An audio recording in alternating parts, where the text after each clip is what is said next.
طاقت کی ضرورت تب ہوتی ہے جب کچھ برا کرنا ہو، ورنہ دنیا میں سب کچھ پانے کے لیے آپ کا حسن عمل اور اخلاق ہی کافی ہے۔ اگر کچھ سیکھنا ہے تو خاموش رہنا سیکھو، ورنہ لفظوں کے مطلب تو ہزاروں نکلتے ہیں۔ اپنے مزاج میں صبر کی عادت ڈال لیں، بہت سی مشکلیں آسان ہو جائیں گی۔ سب سے بڑی دانائی یہ ہے کہ انسان اپنے آپ کو دانا نہ سمجھے۔ انسان اپنی حالت کو بہتر بنانے کے لیے جب پریشان ہوتا ہے تو حالت بہتر بنانے کی صلاحیت سلب ہو جاتی ہے۔ کوئی بھی سفر لا حاصل نہیں ہوتا، منزل نہ بھی ملے تو راستے بہت کچھ سکھا دیتے ہیں۔ قرآن پاک کہتا ہے، اپنے دشمن کی چالوں سے پریشان نہ ہوا کر، بے شک تمہارا رب سب سے بہترین چال چلنے والا ہے۔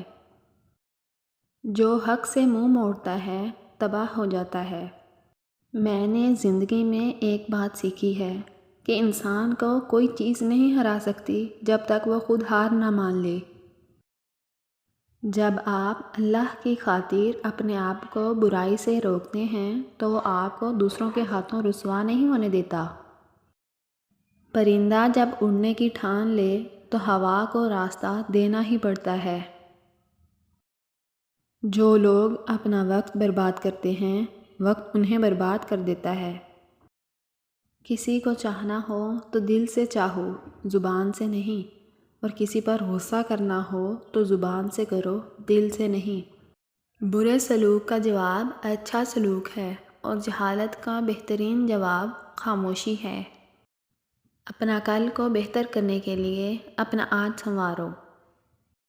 اگر لوگ تم سے متاثر ہو رہے ہیں تو تکبر نہ کرو، بلکہ شکر ادا کرو اس رب کا جس نے تمہارے عیب چھپا کر تمہیں لوگوں میں معزز بنا رکھا ہے۔ سوچ اچھی ہونی چاہیے، کیونکہ نظر کا علاج ممکن ہے لیکن نظریے کا نہیں۔ دونوں صورتیں یقین کی ہیں، کوئی اللہ کے لیے سب کچھ چھوڑ دیتا ہے اور کوئی اللہ پہ ہی سب چھوڑ دیتا ہے۔ امید انسان سے کبھی مت لگائیے اور اللہ سے کبھی مت ہٹائیے۔ اپنی زبان کو قابو میں رکھنے والا ہمیشہ فائدے میں رہتا ہے۔ کسی کا حق اپنے ذمے لے کر اس دنیا سے نہ جاؤ۔ شیخ عبدالقادر جیلانی رحمۃ اللہ علیہ فرماتے ہیں، تو اللہ کی راہ میں مستحق کو بھی دے اور اسے بھی دے جو مستحق نہیں۔ اللہ تجھے وہ دے گا جس کا تو مستحق ہے، اور وہ بھی دے گا جس کا تو مستحق نہیں۔ معمولی باتوں کو دل میں رہائش نہ دیں، کیونکہ اگر یہ دل کی مکین بن جائیں تو بڑے بڑے رشتے مسافر بن جاتے ہیں۔